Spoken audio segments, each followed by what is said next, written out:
Holy crap.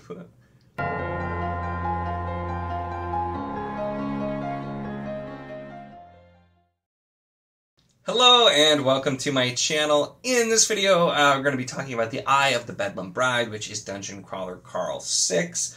And I will be including spoilers later because there's a lot I want to talk about with this, but I'll start with kind of just some general stuff, and I will make sure to note when we're going to be hitting spoilers. But wow, just wow, because this one, for me, like I said, I was very, very excited for this one. I re-listened to the first 5 just before starting. I started this immediately the morning after it came out, right away on the 1st, and I was very, very excited. And it got off to a pretty slow start for me. Like, I wasn't quite bored, but I was, like, almost bored, I would say, with listening. It was still, like, the audio was great as always. There was a lot being done, but it felt like we were kind of like, I'm like, why are we going so slowly? And the mechanic in this one for the 8th floor is kind of like a card game type of mechanic used to fight monsters, and I'm like, oh boy, are we just going to have like endless descriptions of this and like really complex uses of it? So I was getting a little bit worried, and then I got to about the halfway point where it just rockets forward at an incredible pace. It picks up so fast, does so much, and that makes it pretty clear why you kind of needed that slow setup. Needed to ease into it because there's no way you could have kept up with the pace it gets to, especially the further you get into it. It just keeps ramping up more and more, and so you kind of needed that setup there. And so, well, I don't know if this is my favorite of the series. It was one where, like I said, I had some concerns, and now all of those concerns have been alleviated and then some with this book. It's a series, we're on the 6th book. The books have all gotten a bit longer as they're going along. Sometimes authors tend to just kind of like keep writing and just like expanding more than they need to. I don't think that is the case with Dungeon Crawler Carl. After reading this and seeing how many things were pulled together and started really, really getting ready with the rising action for some big stuff in the next book, it seems like Matt Dinniman very much has a plan, very much still knows what he's doing, and is in complete control, because there were a lot of things that call back to the early books, book 1, and just like all kinds of little things that we start to find out more. We get some reveals, some bombshells in this one, and it was just a fantastic job with it, and I'm so excited for the next one. I will say as well that I feel like there are some things here that you're fully expecting, and the author manages to subvert that and do something a little bit different, go some different routes, and still really surprise you and keep you guessing. There are some things that you'll probably see coming, but there are other things that just go in a very different way than you would necessarily expect. And so I really like as well that he's still kind of doing that, even as you're finding out more with it. So that's kind of the non-spoiler review talking about it. I do want to talk about some spoilers because this book is absolutely nuts. Absolutely nuts. And starting off with talking about the 8th floor in general. So the 8th floor in the book is has memory ghosts kind of things that actually happened. And so already you know that people are going to have to face people that are now, dead and gone, but the memories of them and that sort of thing. So you see that coming the whole time. And also, obviously when you know that you have Patrick Warburton guest voicing Carl's dad, we're going to have to run in with Carl's dad. And we have that. But then the crazy thing is it takes those emotions, and then what we really end up dealing with is the fact that Carl has a half-brother that he didn't know about, and that's more so who he has to face. The, I guess, like, stepmother he never knew, and or, stepbrother, and that's where we end up getting it. And then the even bigger, further reveal that B knew about it, and just didn't tell him and hid it from him. And, that was such a messed up thing. And so it took everything, dealing with Carl's father, his relationship with his father, and the way that's impacted him has been such a big theme. And we still get, I feel like, some really great moments with that kind of final face-off. And yet, it's not just like that. That's the huge emotional gut punch, and that's the huge emotional scene. It subverts that, and it gives us something we were not expecting at all, but that also just really, really worked. And we know other people that deal with that kind of thing as well.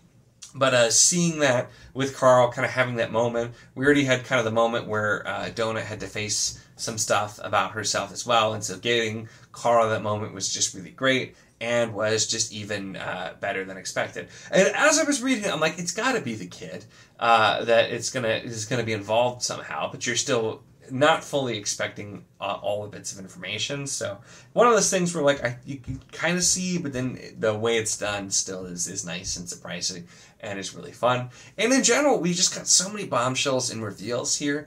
I feel like we'd gotten some hints about the AI, but having the final, like, full confirmation that the AIs are like juvenile primals that were in kind of like a stasis and then are taken and, you know, like kind of imprisoned and forced to be the AIs for the dungeon crawls. And that's why they start to develop personalities and go a little bit crazy, because they're not really artificial. They are, in fact, actual, like, the beings of the primals, which also I feel like is going to come back and be important because of the fact that Carl is a primal race. So I feel like that's going to be something that we see come back and be really important. And then also kind of seeing what was going on with a lot of the different factions and the parties available as well, because we find out about the I'm blanking on the name, but like it's not figments, but like the residuals, I think is the name. We find out about them. They're trying to get Carl information, and it turns out that they just want to destroy, you know, the solar system. They want to destroy stuff to stop the crawls because they don't want the AIs, which are, you know, actually primals, to be used. And so we find out that that's their motivation, what they've been going for. And this includes Agatha from the first book, who is... we find out a little bit more and see what was going on there, and so finding out what they actually want. And then with Carl's sponsors, who had been specifically trying to get messages to him and help him out, including the Yam, which he still doesn't seem like has fully realized what that does yet, but we find out more about that. And also the even bigger reveal coming with that, because a lot of the focus of this book, especially in the first half, that was a bit slow. Like I said, in retrospect, I see why it was needed, because we're getting set up for faction wars. We're getting set up for the ninth floor, which really feels like it's going to be a huge crescendo, and it almost feels like we're building to a finale. So that's where I'll be really curious to, because I don't think the next book is supposed to be the last one, to my knowledge. I think we're supposed to continue, but it really feels like we're building to something huge, so maybe that'll be like a big point. I'm so curious to see how it will continue. But so much of it was with the faction wars, the fact that Carl and Donut bought a spot, they're officially a part of it, and they managed to get protections turned off so that they can fight the other factions for real. And their factions, of course, are planning on cheating and bringing in all kinds of mercenaries to help fight.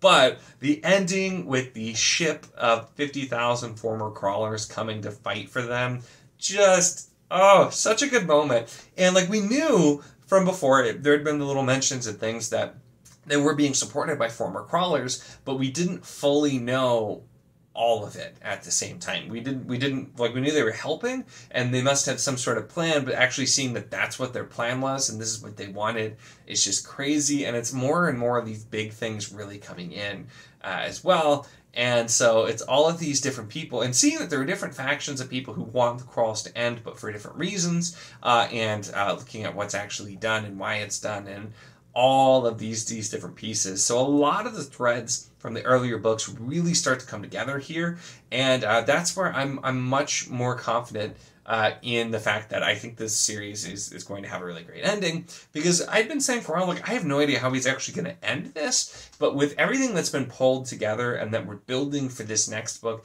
it once again feels like everything is well in hand. Things make sense, and I feel like it's working out really well. And also the whole card game thing, as I mentioned at the beginning, was not nearly as annoying as I thought. We didn't actually spend a lot of time fighting with it. We still spent probably a little bit more time than I would have liked in the first half explaining the rules and how it works, although it was relevant later. It wasn't like the main focus, and so I thought I was going to be more annoyed about that. I ended up not minding it, and just, like I said, the back half, but especially the further you get to the end, it was just so crazy that I just absolutely was so sold, so into it, didn't even really care. Just an absolutely fantastic time with this book. Managed to blow me away with the end. The further I got, everything, and I am so excited for the next book, for Faction Wars. Like I said, this feels like this is going to be huge, going to be such a pivotal moment in the entire series, and I cannot wait to see what's next. So those are my thoughts on the Eye of the Bedlam Bride, Dungeon Crawler Carl 6. Let me know your thoughts if you agree, disagree with anything that I said, or just other thoughts about the series. This is, like I said before, a series I never thought I would end up loving as much as I do, but I do absolutely love it, and I'm just so excited to continue, so definitely let me know your thoughts as well. Make sure to give the video a like if you enjoyed it. Check the link in the description, as always, for the Wizardly Enclave Discord. If you want to chat books, whether this book, other books, any books, really anything at all, it's a lot of fun, and we'd love to have you. And of course, if you enjoy my content, make sure to subscribe.